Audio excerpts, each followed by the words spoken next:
Bueno, algunos que han faltado por algunas cosas y bueno, no se pierdan principalmente los temas, principalmente las introducciones también, que son importantes, parece que no, pero las introducciones son importantes para bueno, poner en contexto no solamente lo que ya hicimos en clases pasadas, que es más o menos el contexto histórico, sino también el contexto del pensamiento del autor particular.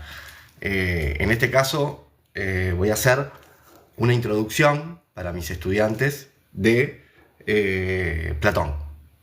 De Platón, principalmente el libro La República, el diálogo, perdón, el diálogo de la República, que justamente, bueno, lo que más o menos va a intentar buscar en ese diálogo es la definición o qué es la justicia, pero mismo dentro del diálogo se empiezan a ver todas las ideas de Platón sobre lo que es una sociedad justa.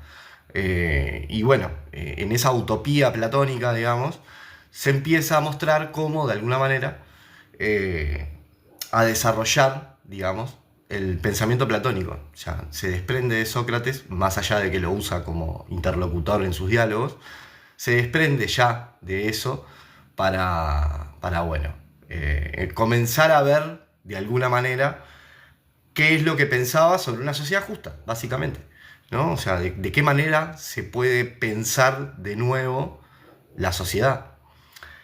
Obviamente, como les digo, desde el contexto del que habíamos hablado antes, ¿no? Desde el contexto histórico del siglo V, siglo IV antes de Cristo, en aquella Atenas, que era una ciudad cosmopolita, en donde, bueno, aparecían sofistas, filósofos, aquellos filósofos preocupados por la fisis, ¿no? Por la física, por el mundo que nos rodea, no tanto por el ser humano, y bueno, y ahí después sí empiezan a aparecer la figura de Sócrates, cuestionándolos principalmente, ¿no? A los sofistas, digo, no es algo que venga justamente a dar respuesta, sino que lo que viene a hacer es a preguntar.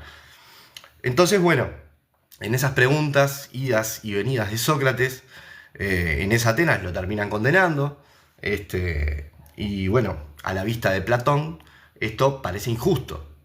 Esto parece injusto, están matando a una persona o están justamente condenando a muerte a una persona que era totalmente justa, no solamente con la ciudad, sino con los conciudadanos, digamos, ¿no? Era como que los intentaba hacer mejor, no tanto explicando o diciendo yo sé tal cosa, sino justamente en realidad buscando la idea de que la gente pueda cuestionar lo que cree que sabe, incluso aquellos que se dicen sabios. Bueno, Platón básicamente escribe el diálogo La República, podremos decir, es un diálogo ya de madurez de Platón. Anteriormente, disculpen, anteriormente ya Platón había escrito otros diálogos en donde tocaba otros temas, pero bueno, acá empieza a aparecer como el pensamiento realmente platónico, lo que Platón quiere decir. Bueno, lo primero que tenemos que pensar de Platón es que Platón es un pensador político. O sea, más allá de que va a tratar temas como la valentía, como el amor, la piedad, el bien, bueno, está pensando justamente en comunidad, que es justamente como piensan aquellos filósofos de aquella Grecia, que lo que están pensando en realidad es en el bien de la comunidad. No piensan en el individuo tanto como uno puede ser feliz, sino que uno puede ser feliz solamente en una sociedad feliz, en una sociedad, en un estado, podríamos decir, una polis, que sea justa y feliz. Para Platón eso es importantísimo. Entonces, bueno, él está preocupado por eso, él está preocupado por el bien de la polis, digamos, y lo que intenta hacer es justamente, bueno, a ver de qué manera podemos hacer una sociedad justa. Y para empezar a eso, hay que hacer dos preguntas fundamentales, que es la justicia, que eso es lo que principalmente pregunta Platón, y qué es el bien, ¿no? Entonces, a partir de estas preguntas, vamos a intentar desarrollar una teoría para después poder entender todo lo que venimos trabajando en las demás clases. ¿Tá? Lo que hemos trabajado hoy, por ejemplo, y lo que trabajamos la clase pasada, tanto la educación en Platón como el intelectualismo moral dentro de la teoría platónica, socrática podríamos decir, vamos a hablar de esto. Bueno, ¿qué es el bien? Bien, perfecto. Para Platón, el bien es algo. No quiere decir que sea una cosa que yo pueda agarrar como mi taza, como el encendedor. No es una cosa que es material, es una cosa intelectual. El bien es una idea. Y Platón la define así, es una cosa, es una entidad que es un eidos. En griego, eidos quiere decir idea. Bueno, este buscar qué es el bien, justamente lo que intenta hacer Platón, es, bueno, no buscar solamente una definición, que era lo que justamente pedía Sócrates en los demás diálogos, en los anteriores diálogos, ¿no? La definición de algo. Sino, Platón va más allá, ¿no? Dice, no, esto no puede ser una definición escrita, una definición de palabras, sino que lo que tiene que ser es una cosa. Y no una cosa que esté acá, en este mundo real que nosotros vemos, tocamos, oímos, escuchamos, olemos, gustamos, no. Esta idea podemos ponerle, para poder entenderla, tres características. Tiene tres características.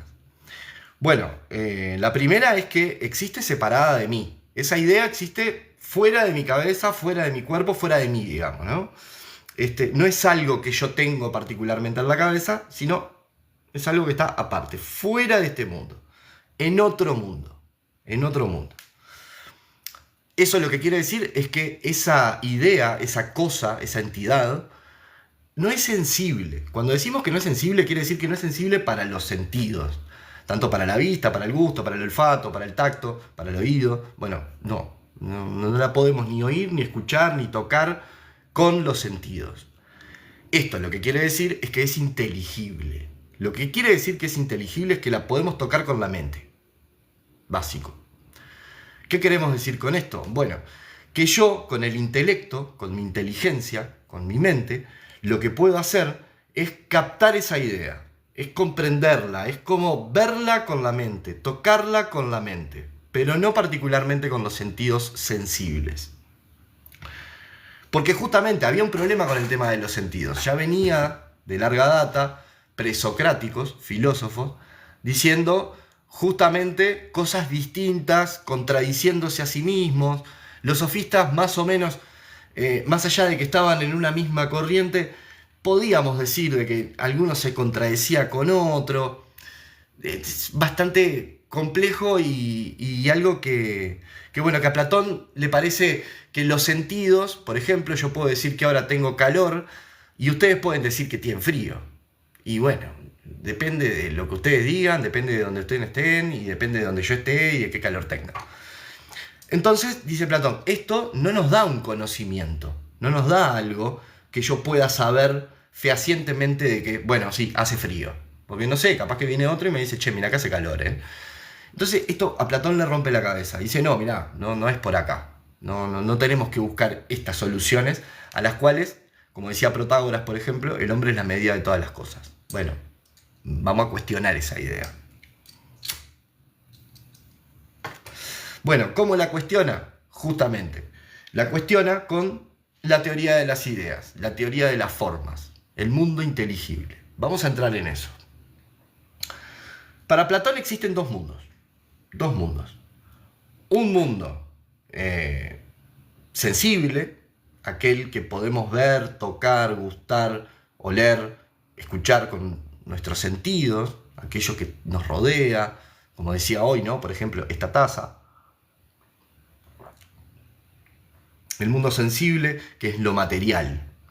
Podríamos definirlo como lo material. Bueno, en este caso vamos a dar algunas características de este mundo sensible, porque bueno, es necesario explicarlo. En el mundo sensible existen los seres particulares y concretos.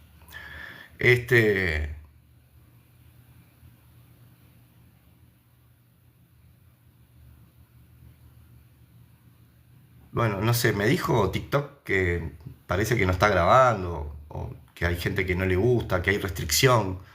Discúlpeme, estoy hablando de Platón, qué sé yo, estoy hablando de filosofía, no es tan malo, me parece. O quiero creer que no es tan malo. Bueno, no lo sé. No importa. Yo voy a seguir a ver qué onda, a ver si se me corta, me calculo que me va a avisar. El mundo sensible estábamos, ¿no? Los seres particulares y concretos. son diversos y múltiples. Tazas, esta es una, pero ¿cuántas tazas existen? Ustedes deben de tener un montón de tazas en su casa. Es más, a mí si se me cae esta taza así como está y la tiro al piso, se rompe. Eso quiere decir que el mundo es imperfecto. O sea, no todo se mantiene, no todo se sostiene. Digamos, hay un devenir, diría Heráclito. Nosotros nacemos, crecemos. Parece que TikTok nos quiere cortar un video por decir que capaz que morimos. Guarda. Yo no les quiero cortar ningún tipo de beneficio o lo que sea, pero bueno, nos vamos a morir. ¿Qué vamos a hacer? Es lo que nos pasa. Así que mientras vivamos, intentamos hacerlo de la mejor manera. Claramente son copias, estas cosas, ¿no? La taza es una copia de esa idea de taza, que ya vamos a entrar en eso. Primeramente estamos con el mundo sensible. Es importante reconocer, por ejemplo, la cantidad de, pónganle perros, si ustedes quieren, que existen en el mundo, ¿no? Y podemos nombrar incluso, ¿cómo decirlo? Nombrarlos por raza, por ejemplo, ¿no? Golden Retriever, Caniche, Pastor Alemán, Dálmata, bueno, qué sé yo. Pero todos reconocemos que cada una de esos seres concretos, ¿no? Caniche, el Pastor Alemán, el Dálmata, es un perro. Un perro. Nos damos cuenta de que ahí hay una idea de perro general que engloba a todas esas razas que yo venía diciendo, ¿no? Entonces acá entra el segundo mundo de Platón, que es el mundo de las ideas, el mundo de las formas. Este mundo es el original. ¿Qué quiere decir que es el original? Que nos da la esencia de las cosas. Nos dice qué es lo que una cosa sea lo que es, que básicamente esa es la definición de esencia, ¿no? Que una cosa sea lo que es. El mundo inteligible, este mundo ideal, este mundo de las ideas, que está separado de mí, que no está en este mundo sensible, que es otra cosa aparte, que no está en este mundo, es trascendente, podríamos decir. Dice Platón que en ese mundo de las ideas hay entidades, hay cosas, hay ideas de cosas.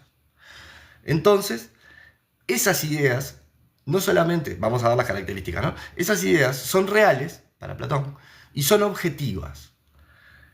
Existen independientemente de mí. Son independientes. Son por fuera. Existen en sí mismas y por sí mismas. Esta sería la idea de perro, por ejemplo. La idea de perro es perfecta. ¿Por qué? Y porque yo puedo ver en el mundo sensible un montón de perros distintos, pero puedo definir que eso es un perro. Entonces es una definición perfecta. No solamente es una definición perfecta, sino que es única. O sea, perro, si digo perro, ya sabemos de qué estamos hablando. Es una cosa sola, un perro. Que puede ser un callejero alemán o un pastor alemán, no importa. Son eternas.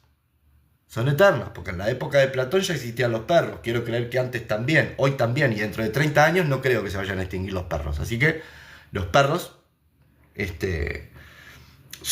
idea de perro va a ser eterna, va a seguir sosteniéndose. Son inmutables, no cambian, la idea de perro no cambia. Estoy diciendo la idea de perro, puede ser cualquier otra idea, ¿no? La idea de taza no cambia, es un recipiente para poner café, agua, lo que sea. Y además son los originales.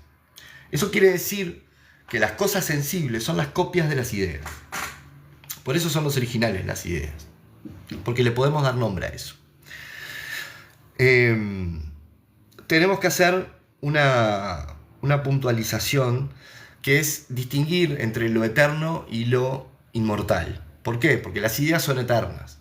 Ahora, ¿quiere decir eterno? Que no tiene un principio, o sea, existió desde siempre, existe hoy y va a existir para siempre.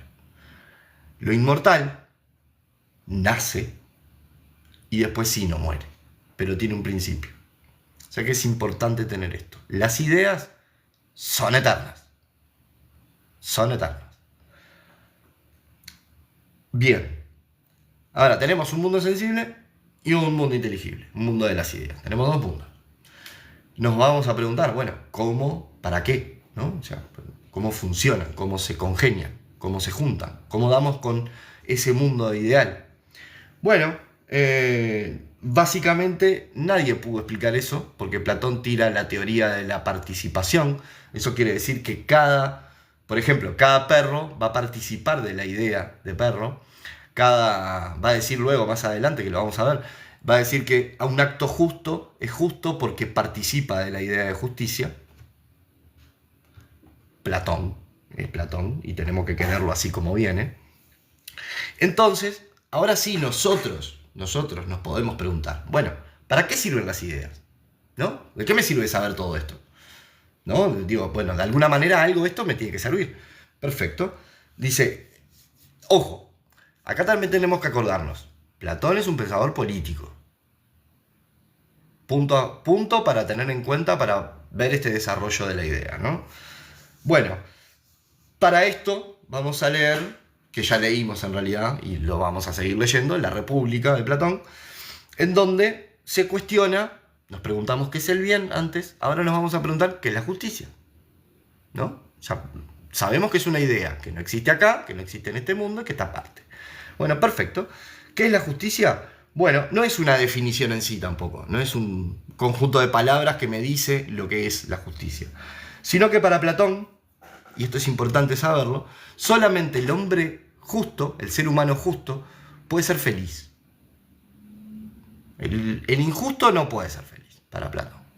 Entonces la justicia es lo que hay que buscar, digamos. Es como nuestro camino hacia la felicidad. Entonces ahora tenemos que ordenar un poco las ideas, porque nos metemos en otro ambiente que donde yo acá ya cortaría un poco el video, porque, por ejemplo, lo que viene ahora es la alegoría de la caverna, que ya la dimos en clase, que eso ya lo dimos. Pero es importante ordenarnos antes de que puedan volver a los apuntes de la alegoría de la caverna. ¿Qué es? Si el hombre justo es feliz, y el objetivo de un Estado es que sus ciudadanos sean felices, bueno, ¿quién debe gobernar? Nos podemos preguntar. Perfecto. Los que conocieron el mundo ideal, los que conocieron las ideas, esos son los que deben de gobernar, porque esos son los que saben lo que es la justicia, lo que es la valentía, lo que es el bien. Esas ideas las conocen esos que conocen ese otro mundo de las ideas. Y los que conocieron las ideas para Platón, claramente, obvio, sin lugar a dudas, diría, son los filósofos. Obvio, qué loco que Platón diga eso, ¿no? Entonces, bueno, ¿cómo conocen las ideas los filósofos? En la alegoría de la caverna, que ya la dimos, pero que bueno. Nada, quería dejarles este videito por lo menos para que, bueno, que tengan una introducción a Platón, que por lo menos puedan comprender esta introducción para entender después la República, que es importante que aquellos que les cuelgue, si se ponen a leer la República, es un libro que es un diálogo bastante largo, no es corto, pero vale la pena porque, bueno, pone en cuestión un montón de cosas que hoy en día parece que no se dan por hechas, parece que en realidad nos venden discursos, parece que en realidad, bueno, la realidad de hoy puede verse reflejada en un diálogo platónico de hace 2500 años, que, bueno, lo único que buscaba Platón era buscar una sociedad justa y feliz. Pero bueno, no tenemos que tampoco quedarnos con una visión romántica, digamos, de los griegos, sino que también tenían lo suyo, ¿no? No eran una sociedad tampoco que la democracia llegara a toda la población. La democracia griega participaba solamente entre el 15 y 10% de la población. Bueno, en fin, ¿qué les puedo contar? Algo que ya no sepan. Entonces, nada, quería dejarles este videito. Voy a ver ahora cómo corto todo esto, porque la verdad que me preocupé por grabarlo, pero no sé cómo cortarlo.